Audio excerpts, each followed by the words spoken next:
নমস্কার বন্ধুরা, আমার চ্যানেলে তোমাদের সকলকে স্বাগত জানাই। আমার আজকের রেসিপি পেঁয়াজ রসুন ছাড়া মুরগির মাংস। খুব গরম পড়েছে, তাই ভাবলাম আজ আর পেঁয়াজ রসুনটা ব্যবহার করব না, পেঁয়াজ রসুন ছাড়াই রান্না করব। মাংসটা ধুয়ে পরিষ্কার করে নুন হলুদ মাখিয়ে রেখেছিলাম আগে থাকতে। এখন রান্নায় চলে যাচ্ছি। কড়াইতে অল্প তেল গরম করে নিয়েছি। এবার টুকরো করে কেটে রাখা আলুগুলো আমি ভেজে নিচ্ছি। নুন হলুদ ছাড়াই আমি আলুগুলোকে হালকা লাল করে ভেজে তুলে নেব। আলুগুলো ভাজা হয়ে গেছে, তুলে নিচ্ছি। আর পেঁয়াজ রসুন ছাড়া এইভাবে মুরগির মাংস তোমরা রান্না করে দেখো, খারাপ লাগবে না। আমি এর আগেও রান্না করেছি এরকমভাবে। আলু ভাজার তেলের মধ্যে আরও অল্প একটু তেল দিয়ে দিয়েছি। এবার ফোড়নের জন্য নিয়েছি 1 চামচ জিরে, 1 টুকরো দারচিনি, 6-7টা গোলমরিচ, অল্প একটু জয়িত্রী, 2টো এলাচ আর 2টো তেজপাতা। ফোড়নগুলো তেলের মধ্যে দিয়ে একটু ভেজে নিচ্ছি। আর যেহেতু আমি পেঁয়াজ রসুন ছাড়া রান্না করব, তাই তেলের পরিমাণটা একটু বেশি দিয়েছি। ফোড়ন ভাজার সুন্দর গন্ধ বেরিয়ে গেছে। এখন 2টো বড় সাইজের টমেটো টুকরো করে কেটে নিয়েছি, এগুলো তেলের মধ্যে দিয়ে দিচ্ছি। টমেটোটাও একটু বেশি পরিমাণে ব্যবহার করেছি।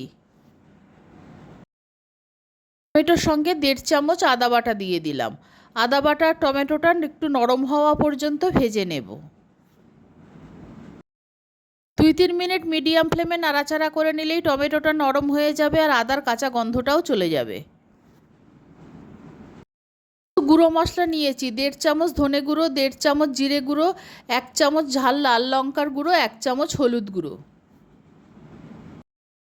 টমেটোটা বেশ কিছুটা নরম হয়ে গেছে, আদার কাঁচা গন্ধটাও চলে গেছে। এবার সব গুঁড়ো মশলাগুলো আমি টমেটো আর আদার মধ্যে দিয়ে দিলাম।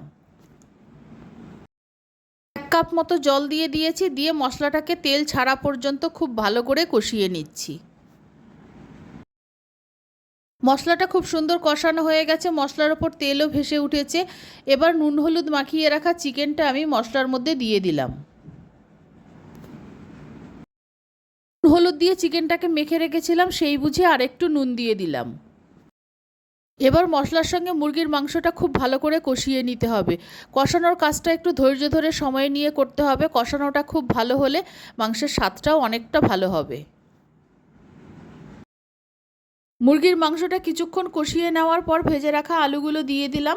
আলুগুলো দিয়ে দেওয়ার পর আরও কিছুক্ষণ কষিয়ে নিতে হবে। মাংস আর আলু খুব সুন্দরভাবে কষানো হয়ে গেছে, সাইড দিয়ে খুব ভালো মতো তেলও ছেড়ে দিয়েছে। এবার আমি জল দিয়ে দেব। অন্যদিকে ওভেনে জল গরম করতে বসিয়েছিলাম, এবার গরম জল দিয়ে দিচ্ছি। জলটা একটু বেশি পরিমাণে দেব, মাংস আর আলু সিদ্ধ হবে আর একটু ঝোল থাকবে, সেই অনুযায়ী জল দেব। একবার ভালো মতো নেড়ে দিচ্ছি। এইভাবে মুরগির মাংস রান্না করলে এটা খেতেও সুস্বাদু হয় আর এটা খুব সহজপাচ্যও হয়। তোমরা একবার বাড়িতে বানিয়ে দেখো, খুবই ভালো লাগবে। এবার 8 থেকে 10 মিনিট পর্যন্ত হাই ফ্লেমে ফুটিয়ে নেব। মাংস আর আলু ভালো মতো সিদ্ধও হয়ে যাবে। মাংস আর আলু ভালো মতো সেদ্ধ হয়ে গেছে, নুন ঝাল ঠিকই আছে। এই সময় আমি 2 চামচ চিকেন মশলা দিয়ে দিলাম। এই রান্নাটায় এই চিকেন মশলাটা ব্যবহার করতেই হবে, না হলে স্বাদটা ভালো হবে না। আমি 2 চামচ দিয়ে দিলাম। মশলাটা ভালো মতো নেড়ে মিশিয়ে দিচ্ছি। আর এই রান্নাটা দেখতে যতটা সুন্দর হয়েছে, খেতেও কিন্তু ততটাই সুন্দর হবে। এবার আমি 1 চিমটি গরম মশলা ছড়িয়ে দিলাম। তৈরি হয়ে গেছে পেঁয়াজ রসুন ছাড়া আলু দিয়ে মুরগির মাংসের ঝোল। নামিয়ে নিচ্ছি। যে কোনো পদের সঙ্গে মুরগির মাংসের এই রেসিপিটা খাওয়া যাবে। আর এতে পেঁয়াজ রসুন ব্যবহার হয়নি, না বললে কেউ বুঝতেও পারবে না। আমার এই রেসিপি ভালো লাগলে আমার চ্যানেলকে সাবস্ক্রাইব করার, লাইক করার, শেয়ার করার অনুরোধ রইল। আর আমার নতুন পুরনো সকল বন্ধুদের আন্তরিক ধন্যবাদ ও ভালোবাসা জানিয়ে আমি আমার ভিডিও শেষ করছি। সকলকে অনেক অনেক ধন্যবাদ ও ভালোবাসা রইল।